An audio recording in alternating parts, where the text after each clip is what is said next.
guys, good morning and welcome back to my channel সৃষ্টি simple lifestyle. আশা করছি আপনারা সকলে খুব ভালো আছেন। আমার হাতে এই সুন্দর কিউট ব্রেসলেটটা দেখতে পাচ্ছেন, এটা আমি মানভঞ্জন মার্কেটে ওই আগের দিনে যেখানে দাঁড়িয়েছিলাম ওখান থেকে কিনেছি। আর এই হচ্ছে আমরা যে ছোট ম্যাঙ্গোর যে হোমস্টেটায় ছিলাম তার রুম ট্যুর।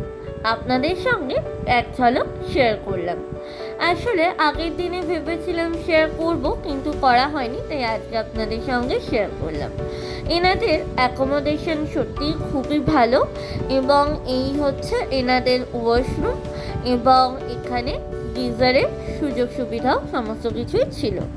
তবে আমার মতামত অনুযায়ী এই হোমস্টেটাতে থাকাকালীন থাকলে শুধুমাত্র রাত্রিটুকু কাটালেই সেটাই এনাফ, কারণ এখানে সেরকম কিছু নেই, খুব বোর লাগবে আর কি, ওই জন্য।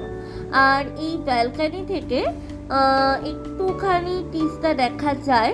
আপনারা যারা তিস্তা দেখতে ভালোবাসেন, তিস্তা নদী, তারা আপনারা এখানে ব্যালকানি থেকে বসে তিস্তা নদী একটু দেখতে পাবেন, তবে সেটা খুবই সামান্য পরিমাণে দেখা যায়। এই যে এই হোমস্টে এবং তার পাশেই হচ্ছে রাস্তা। এখানে এই আন্টিটা, ইনি আমাদের সমস্ত কিছু আতিথেয়তা করেছেন, আমাদের খাবার থেকে শুরু করে সমস্ত কিছু ইনি দেখাশোনা করেছেন।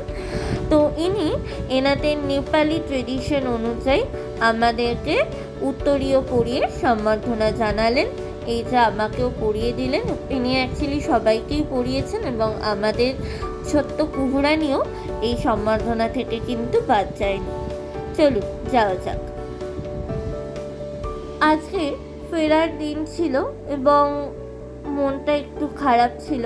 একটা ট্রিপ যতটা আনন্দ নিয়ে শুরু করা হয়, সেই ট্রিপটা কিন্তু শেষের দিনে ততটা আনন্দে থাকে না, তখন একটু কষ্ট হয়।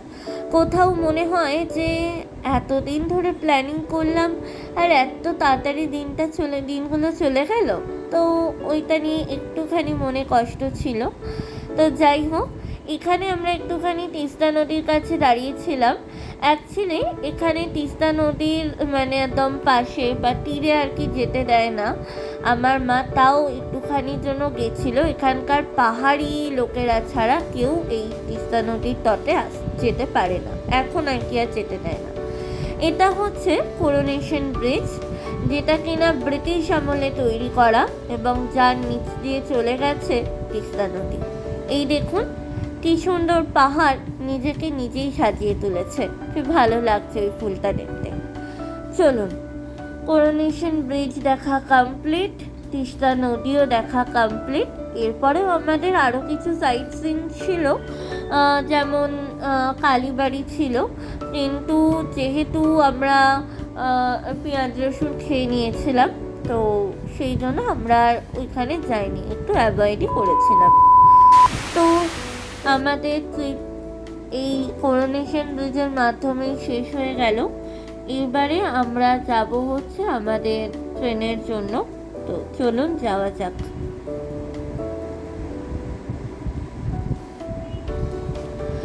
এখন বাজে হচ্ছে সন্ধে 6টা মতো। আমরা চলে এসেছি হচ্ছে শিলিগুড়িতে। তো এখানে রুবি পরিবহনের বাসেতে আমরা আজকে যাব। অ্যাকচুয়ালি আমাদের টিকিট কাটা ছিল, বাট সেটা কনফার্ম হয়নি, ব্যাড লাক। তো এখন এখানে আমি আর অর্ক যদি ওখানে ফোন ঘাটছে, আমি বেসিক্যালি এখানে আমাদের সমস্ত লাগেজ ছিল, সুটকেস ছিল, ওগুলো সব পাহারা দিচ্ছিলাম। ওরা মায়েরা একটুখানি গেছিলো হচ্ছে একটুখানি এখানকার মার্কেট থেকে একটু শপিং করতে, হংকং মার্কেটও পাশেই ছিল, ওরা একটুখানি গেছিলো, আমি আর চাই। এখানে টোটন মামা আমাদের সকলকেই একটুখানি মোমো খাওয়ালো। আসলে সন্ধ্যাবেলায় না মুখটা একটুখানি চটপাটা কিছু খেতে ইচ্ছা করে, তো ওই জন্য। আর মোমোটা খেতেও খুব ভালো ছিল। এই হলো আমাদের রুবি পরিবহনের বাস। এই বাসে করেই আমরা পৌঁছে যাব আমাদের গন্তব্য, অর্থাৎ বাড়িতে।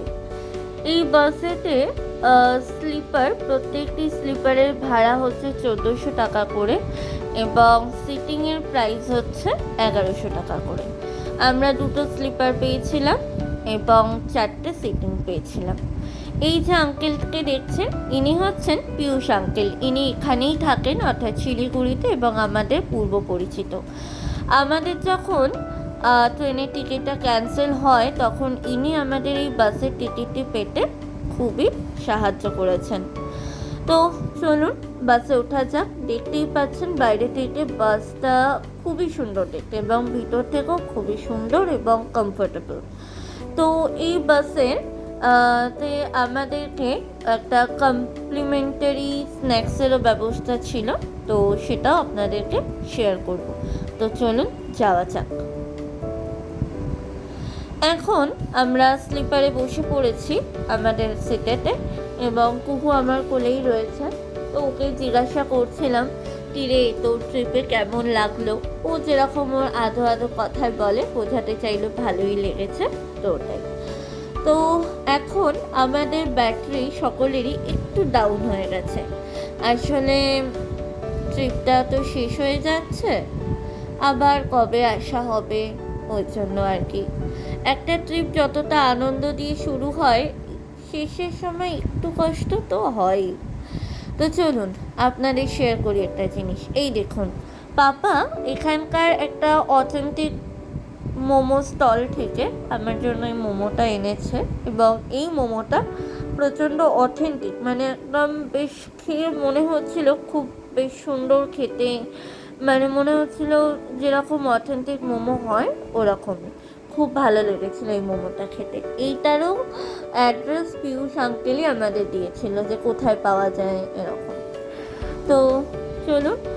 আর এই যে এটা হচ্ছে আমাদের বাসেতে আমাদের যে স্ন্যাক্স প্রোভাইড করা হয়, এটা এদিকে আছে চাল ভাজা, আর এখানে রয়েছে হচ্ছে একটা কেক, ফ্রুটি এবং এক প্যাকেট বিস্কিট। এটাই আমাদেরকে এখানে কমপ্লিমেন্টারি স্ন্যাক্স হিসেবে দেওয়া হয়েছিল।